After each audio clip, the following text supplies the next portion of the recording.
नमस्कार, आप देख रहे हैं द बिहार टॉप में हूं आदेशपुरी। एनडीए में बिहार विधानसभा चुनाव को लेकर एनडीए में सीटों का बंटवारा हो गया।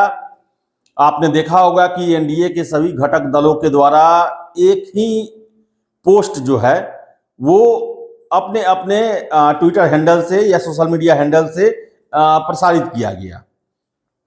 महागठबंधन में अभी तक जो है आपको बता दें कि सीटों का बंटवारा नहीं हो पाया है, हुआ भी है तो वो सामने नहीं रखा गया है।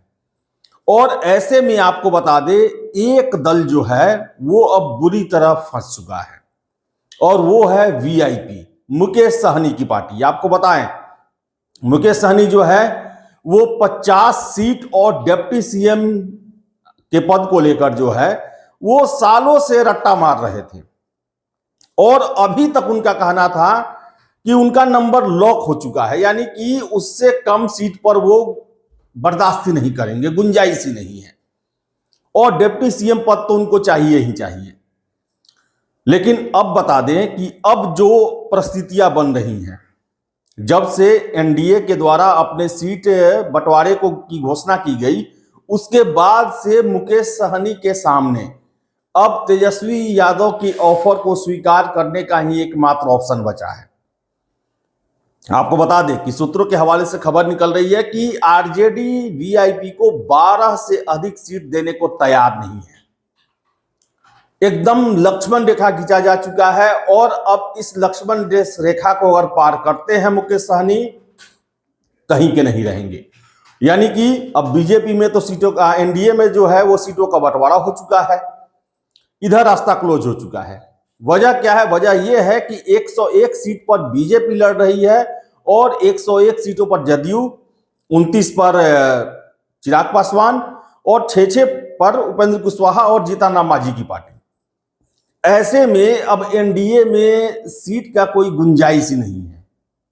बीजेपी वो अब अपने कोटे में से मुकेश सहनी को नहीं दे सकती। 2020 का आपको याद होगा 110 पर समझौता हुआ था, उसमें से बीजेपी ने जो है अपने कोटे में से, बीजेपी ने और नीतीश कुमार ने अपने कोटे में से जीतन राम मांझी को सीट दिया था। लेकिन ये कोशिश की गई थी, चाहे वो जदयू हो या फिर बीजेपी, कि कम से कम 100+ सीटों पर हमारे उम्मीदवार लड़े। और आज जो बंटवारा हुआ वहां पर तो 101 बीजेपी को ही मिला है। ऐसे में अब मुकेश सहनी का क्या होगा? और मुकेश सहनी को बता दें आपको हम कि अगर महागठबंधन से बाहर होते हैं तो प्रत्याशी तक का भी उन्हें जुगाड़ करना पड़ेगा, प्रत्याशी भी ना मिले उनको अपने सीटों पर, यह स्थिति बन सकती है। तो कहा जाए तेजस्वी यादव ने वेट एंड वॉच की स्थिति अपनाकर अब मुकेश सहनी के सामने ऐसी परिस्थितियां बना दी है कि मुकेश सहनी चाह कर भी कहीं नहीं जा सकते।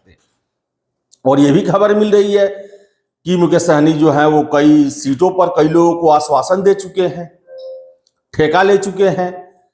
एक ही लोग को एक ही सीट पर 2-3 लोग को आश्वासन दे चुके हैं और उनकी मांग ऐसी ऐसी रही है जिसको लेकर भी आरजेडी के नेता जो हैं वो काफी आश्चर्य में है।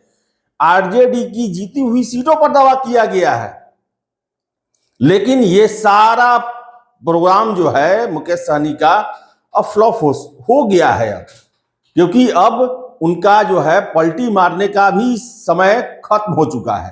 पिछली बार 2020 में आपको याद होगा कि जब महागठबंधन का संयुक्त पीसी था, उसी समय मुकेश सहनी जो हैं वो पीसी छोड़ के निकले और उन्होंने उसी समय कहा कि हमारे पीठ पर छुरा भोंका गया है।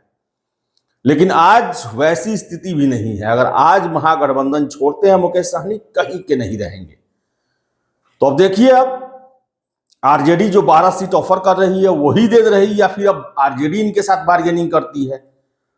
अब ये तो कल संभावना है कि जो सीट बंटवारे का लिस्ट जो है जारी हो जाएगा महागठबंधन का, तभी पता चलेगा। लेकिन आपको बताएं हम कि अभी तक एनडीए में जिन जिन लोगों का सीट बंटवारा हुआ लगभग सभी लोग संतुष्ट हैं, खुश हैं। लेकिन महागठबंधन में अब तक पेच फंसा हुआ है। कांग्रेस आरजेडी के बीच में मामला लटका हुआ है, आरजेडी और फिर से मुकेश सहनी के बीच में मामला लटका हुआ है। ये वाम दलों के साथ सुनने में आ रहा है कि सब कुछ फिक्स हो चुका है। तो देखिए क्या होता है। अब मुकेश सहनी के सामने जो है ऑप्शन नहीं है। अब तेजस्वी के ही दिए गए सीटों पर उन्हें पूरा जो है वो इत्मीनान रखना होगा, उसी के भरोसे रहना होगा, तभी उनकी नैया पार लगेगी, नहीं तो फिर वो कहीं के नहीं रहेंगे। देखिए कल क्या होता है। फिलहाल इस वीडियो में इतना ही। वीडियो पसंद आए लाइक शेयर करें, हमारे चैनल द बिहार टॉप को सब्सक्राइब जरूर कर लें। धन्यवाद।